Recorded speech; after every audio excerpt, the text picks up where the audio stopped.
Welcome back to Old School Sports and our Franchise Hockey Manager 9 playthrough of the Chicago Blackhawks. We are at the start of the 2028 offseason. As you can see, if you're looking closely, we have made offers to several of our young players who are in the final year of their contract this year, as well as Roy Chung, who is a player we drafted a few years ago, has finished his NCAA career and certainly looks like he could be helping us on the blue line in the not so distant future. So, taking a look at our roster and the players who are in the final year of their contracts, we made offers to Svedabak, Eklund, Eriksson, Jekko, and Villeneuve. Checked in with the veterans Kemp, Larkin, and Rasmus Anderson, and they are already all 31 years old, and they are all looking for raises from what they're making today.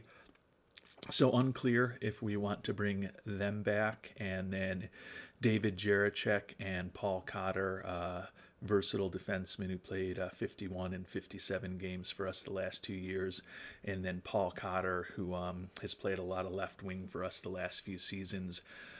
Two players in their mid to late 20s who are also in the final year of their contract.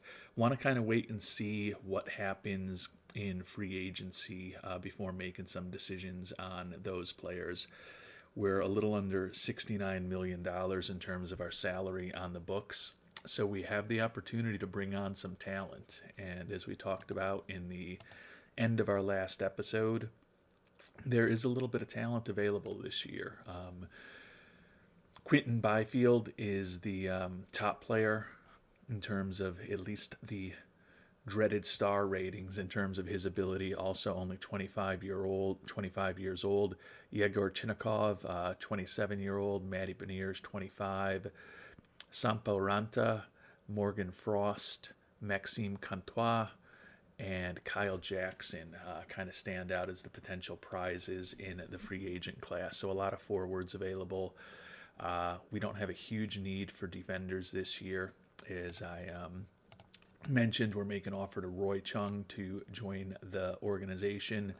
And we've also got pretty good and pretty young defensemen in general, with Anderson as 31 years old being an exception.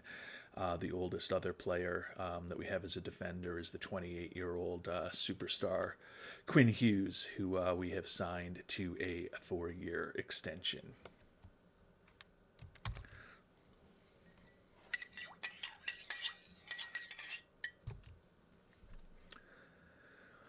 We also, in our last episode, signed some of the younger players who we had drafted in previous years. Not sure how many of them are going to be able to help us next year, but we do have some help coming from those players. And then right now, one example of that would be Julian Mays, who's on the roster right now. Signed him out of the WHL, former first-round draft pick for us. Had a monster year last year with 58 goals and 68 assists. He may, depending particularly on whether we sign some free agent forwards and how many we sign, he may very well start the year in the AHL, but would think that he'll probably get some NHL action at some point over the course of the season. And then Adam Jekko and Linus Eriksson, players who we've had the rights to, who have been playing back in their, actually not necessarily their home countries, but back in Europe over the last few years. Signed them to contracts, and you can see they're both in the final year of their contracts right now. We have made extension offers to each already, but not going to be letting them play in Europe this year. They are another two young guys who could be contributing at the NHL level. Likely will get a little seasoning in the minors before they're ready for that, and certainly would potentially be good injury replacements for us when we face the inevitable injuries when the season gets underway.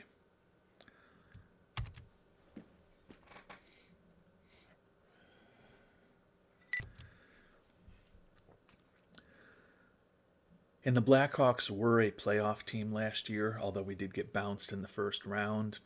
Feel like we do have some good young talent coming to help our team, as I mentioned. But with the fact that we do have players in their mid to late 20s available on the free agent market, probably going to be active this year. We have money to spend. We think this is a team that could take a step forward this year, and we're going to look to bring on some talent to do it. And I think we're going to start with Quinton Byfield. Our scouts view him as a 5-star potential player. You can see he's got excellent physical and offensive ratings, really strong mental ratings, and decent defensively. So he's a pretty versatile player. Scouting report says he's pretty adaptable to new surroundings, doesn't get complacent, not necessarily that loyal to his teams. That could be why he's on the market this year. He was a former number 2 overall pick by the Kings, couldn't come to an agreement with them, and that could ultimately benefit us. You can see he spent parts of 6 seasons, actually parts of 8 seasons with the Kings organization before hitting free agency. And in the last 5 seasons has scored 24 or more goals 4 times. The only time he didn't was his injury-shortened 26-27 season.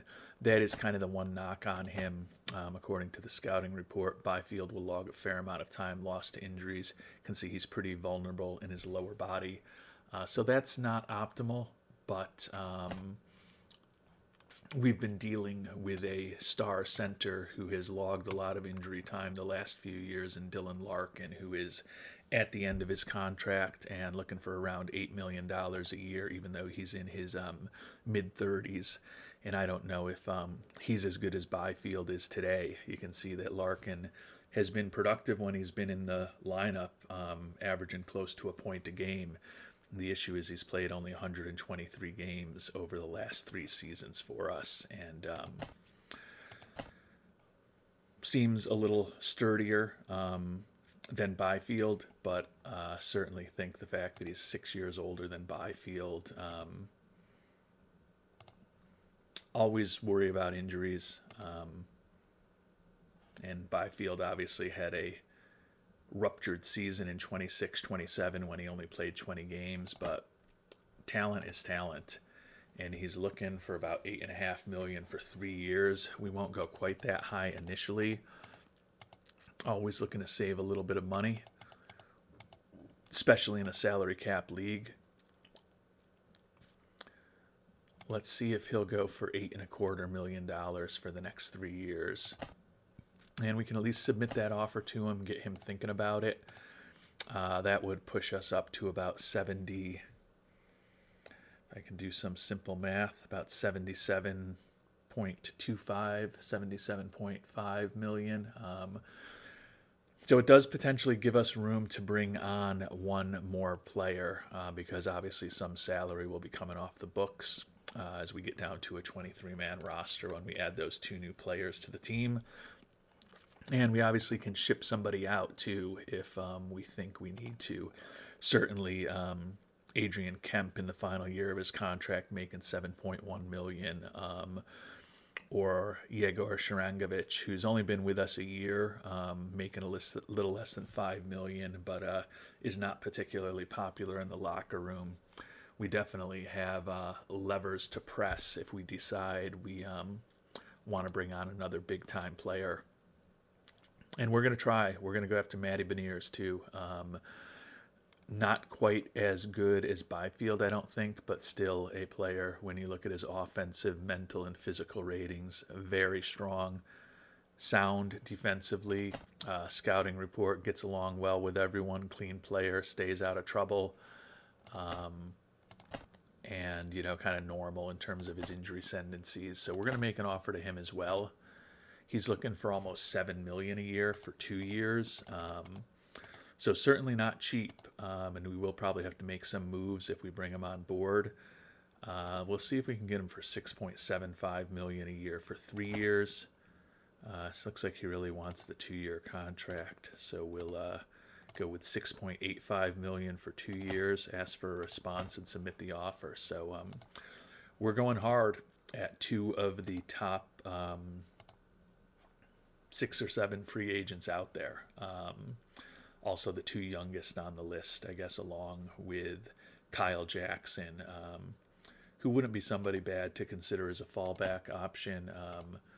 He's looking for about $5 million a year. Looks like the Kraken do own his rights, so they would have the opportunity to match. So certainly a player that will probably have more time to think about than the free agents. I think both Byfield and Beniers should be free agents at this point. I didn't see anything where they were not unrestricted free agents. Yeah, unrestricted. So we've got the big offers out there. We've got the draft coming up in a few days, but with the number of trades that we've made over the past couple years, I think we've got like 5th, 6th, maybe 7th round picks, and that's it. So not going to be an interesting draft for us. Yeah, we've got 2 5ths and a 6th, but finally next year we have our first round back. We got a second rounder we picked up from the Bruins. So if we can make it through the desert that this upcoming draft will be, and we can get a couple free agents signed, probably aren't going to need to be trading away a bunch of picks at that point, and we'll be able to start kind of rebuilding some of the younger talent on this team in the draft next year, hopefully.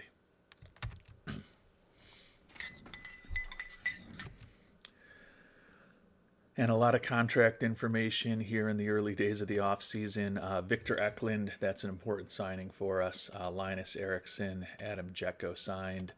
Byfield is going to get back to us. Matty Beniers, at least thinking about us. Svedabak, our backup goalie, signed. Nathan Villeneuve signed. And Roy Chung signed to his first contract. So that was good. We got the players that we've got control over in the early stages of their career signed to extensions. Got Roy Chung in the organization now. Certainly may split time this year between the AHL and the NHL, but as a natural right defenseman is a potential natural replacement for us for Rasmus Andersson if we do decide to move on from him in this offseason. We do have an offer out there for Adrian Kemp if we need to move around. Kevin Kraft, a 21-year-old left wing from the Penguins organization. Don't view him as all that exciting a prospect. Hopefully would be able to get more from for Kemp if we do decide that we need to move on from him. If we only get one out of Beniers and Byfield signed, then no need. If we get them both signed, we may have to get a little more creative with our roster construction. And if we get neither of them signed, that'll be a little disappointing.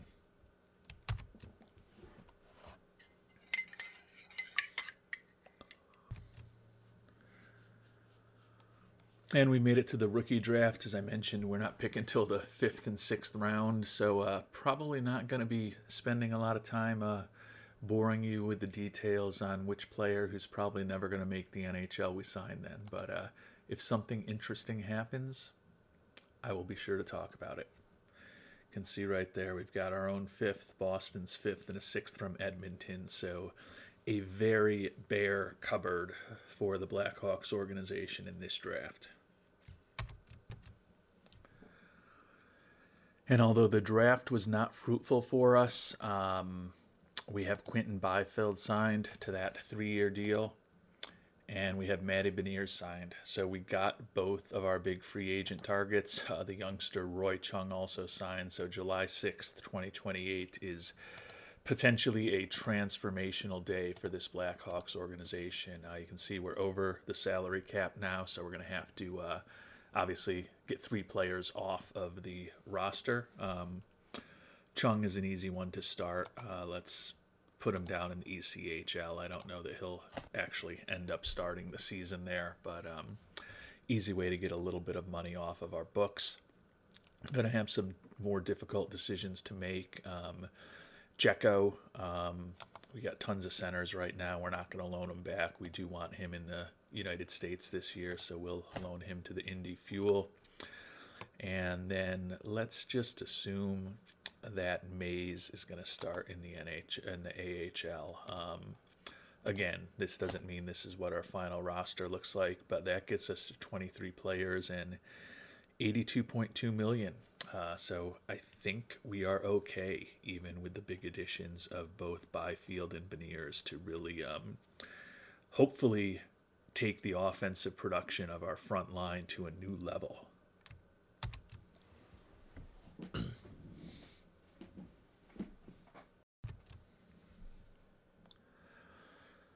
So thanks for watching. At $82.2 million in salary cap, that's probably the offseason for us. But as I said, big additions with Matty Beniers and Quinton Byfield, a couple of 25-year-old former first-round draft choices joining us hopefully for the prime of their careers.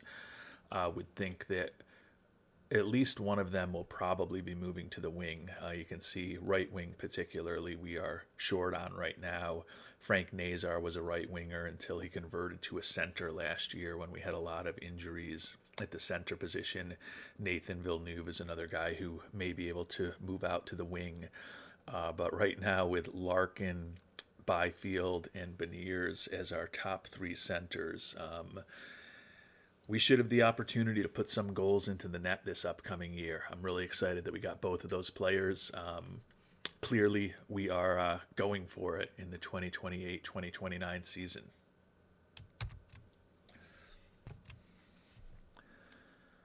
And since maybe we're not allowed to have nice things with the Blackhawks, Matteo Rotundi, the defenseman, was just involved in an off-ice incident that has David Jiricek in particular very upset. Take a look at Team Harmony, and it's really just a dispute between the two of them. So given that we were thinking about moving on from Jiricek anyways after this year, and given that we also recently just signed Roy Chung, I will intervene to try to make it a little less serious.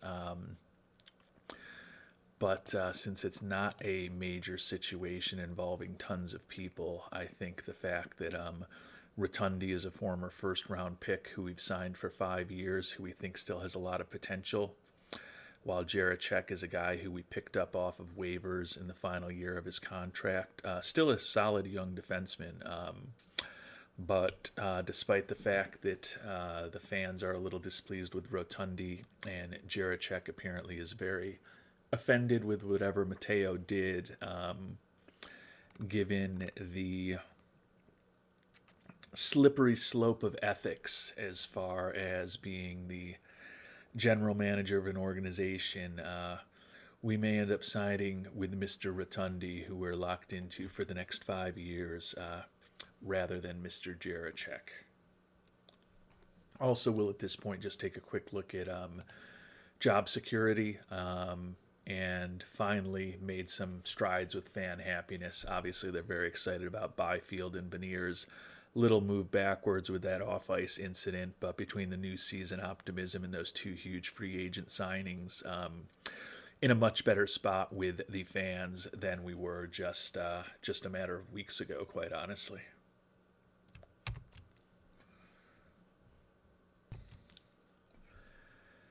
And just to let you know what I'm thinking, obviously I think we've done our big moves with the two big free agent signings. We got another trade proposal for Adrian Kemp, the 31-year-old right winger who's making big money and is in the final year of his contract.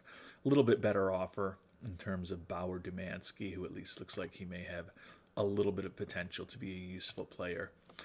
There is, and as you will find, was a part of me that was thinking maybe we trade away Kemp and go sign Kyle Jackson, another 25-year-old free agent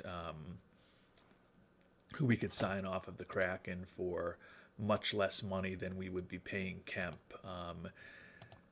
The reason I'm not going to do that is that we're still under the salary cap right now, and you can see with just Shields, Marner, and Kemp right now, we've really only got 3 natural right wingers. As I talked about, it's possible that Nazar or Villeneuve or even one of the left wingers will ultimately, Sharangovich.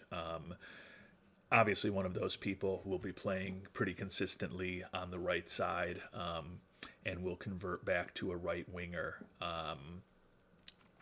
But I don't want to really weaken that position anymore. As I've talked about, I feel this team could be poised to take a big step forward this year. Kemp wasn't incredibly productive in the 30 games that we had him last year, but with a full training camp and off-season with the team this year, the hope is that maybe he will be a little more integrated with his line mates and hopefully productive on the ice. So Moving on from that salary is definitely something that I'm thinking about. I know it's something, some of you have suggested in the comments of previous episodes as well. Totally get where you're coming from. But I think we're going to run with this crew at least to start the season.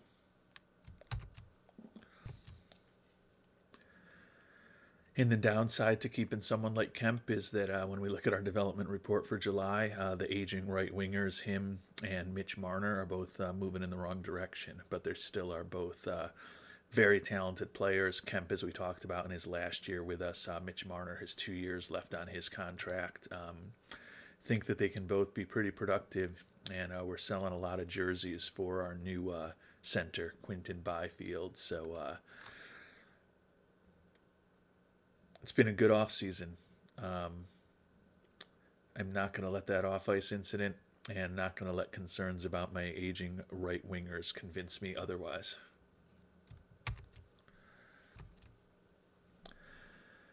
And we do have in August a new Hall of Fame class. No surprise, Jaromir Jagr, with his incredibly long career, inducted, along with Patrice Bergeron, Alexei Kovalev, and Mike Vernon.